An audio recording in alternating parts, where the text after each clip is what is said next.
voy en subte, pero antes era una cosa tan normal y ahora no en mi casa, no en mi caso personal. Y ahora no tanto, pero aparte no es un problema mío ahora, sino que es un problema general, porque básicamente es un problema de los trabajadores y trabajadores del subterráneo de Buenos Aires, Augusto. Claro, es peligroso, Fernando, porque bueno, como todos nos enteramos esta semana, hubo medidas de lucha en el subte, sobre todo el lunes, que hubo un paro como escalonado durante toda la jornada, donde todas las líneas fueron parando por turnos. Y bueno, digamos, como siempre la mayoría de los grandes medios como que da cuenta de la cuestión, pero desde un lugar de el caos de tránsito, y se lo trató de presentar como una medida, digamos, caprichosa por parte de las y los trabajadores del subte, que apunta a esto que hablaba más temprano Celeste, de reducir la jornada laboral, ¿no? Es uno de los motores de esta protesta. Pero más allá de esto, ¿no? Y del derecho al descanso, al esparcimiento y al ocio, que ya eso debería ser motivo suficiente, ¿no? En el caso del subte hay un fundamento crucial, que es el problema de la salubridad y cómo impacta en la salud el tipo de trabajo que se hace en el subte, y especialmente esto del problema de la exposición al asbesto, ¿no? ¿Qué es el asbesto? Bueno, la mayoría de los vagones del subte que circulan por la ciudad de Buenos Aires están hechos de ese material que contiene un componente cancerígeno, que es el amianto. Bueno, este material, digamos, como que tiene la ventaja de lograr una mayor insonorización y un mejor aislamiento térmico, pero es altamente peligroso porque es una especie de fibra que se va como despeluchando y de esa forma contamina el ambiente, generando problemas graves en el sistema respiratorio, ¿no? Cuanto más tiempo de exposición tenés a este material, y sobre todo en un lugar cerrado, más posibilidad tenés de enfermarte. Pero no estamos hablando de un asma, sino de un tema cancerígeno de las vías respiratorias, ¿no? Como por ejemplo la pleura o los pulmones, e incluso es peligroso para los ovarios. Bueno, es la explicación más corta y más simple que escuché desde ahora de este problema del subte. Sí, mira, y en los medios que proliferó esto que decía... Se habla mucho, pero se explica poco, digamos. Se explica muy poco, y hubo algunas pocas excepciones. Acá pasaron cosas con Ale Berco, también en el programa de Maju Lozano en Canal 9, donde consultaron a una especialista, que es la doctora Lilian Capone, claro, una neumonóloga, que es del Instituto Bacareza, que depende de la Universidad de Buenos Aires. Bueno, esta doctora contó que participó de un estudio realizado de manera independiente, donde detectaron 4 casos de trabajadores del subte con cáncer de vías respiratorias, de los cuales 3 fallecieron y 1 debió ser operado, pero que además constataron otros 84 casos de infección benigna, o sea que es en estado latente. Esto significa que podrían desarrollarlo como algo maligno en 20 o 30 años, ¿no? Y potencialmente es algo que puede ser mortal.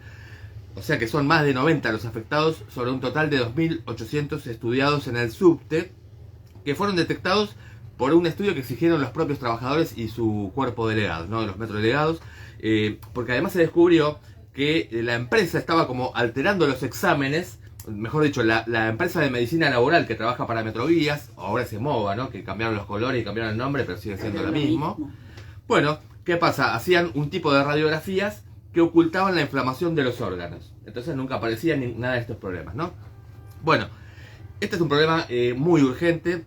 También afecta a las familias del personal del subte, porque el asbesto, por ejemplo, se impregna en la ropa, puede contaminar la ropa que va a las casas, ¿no?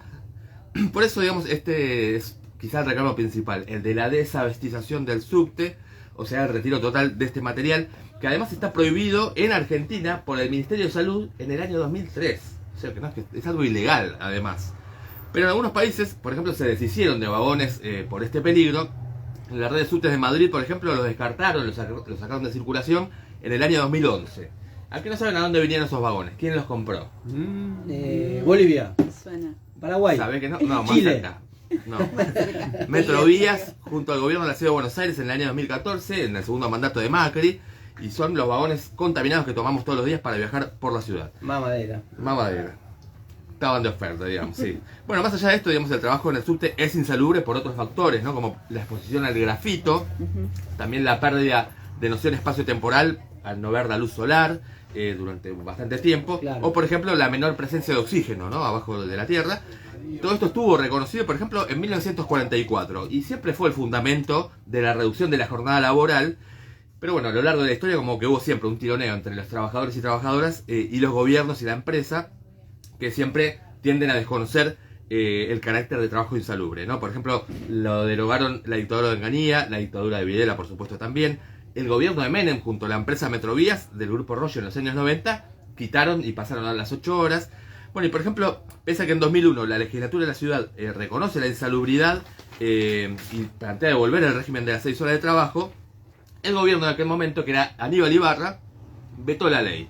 Y bueno, hasta hubo un fallo judicial en 2003 que dictaminó restituir las 6 horas de trabajo, y fue Metrovías la que decidió aplicarla solamente a alguna parte del personal, pero no a otra, y por eso, digamos, al negársela a la mayoría, los trabajadores en la Semana Santa de abril del 2004 tuvieron que recurrir a una huelga de 4 días que fue fuertísima. Me acuerdo que fue con ocupación de las estaciones cabecera, y de esa forma solamente lograron que este derecho fuera reconocido. Así que ahora la historia se repite, ¿no? Porque los que están en falta y se mantienen intransigentes siguen siendo la empresa y el gobierno porteño, y los que se ven obligados a luchar en defensa propia y de la salud pública en general, de todos y todas de nosotros como público usuario, son únicamente los trabajadores.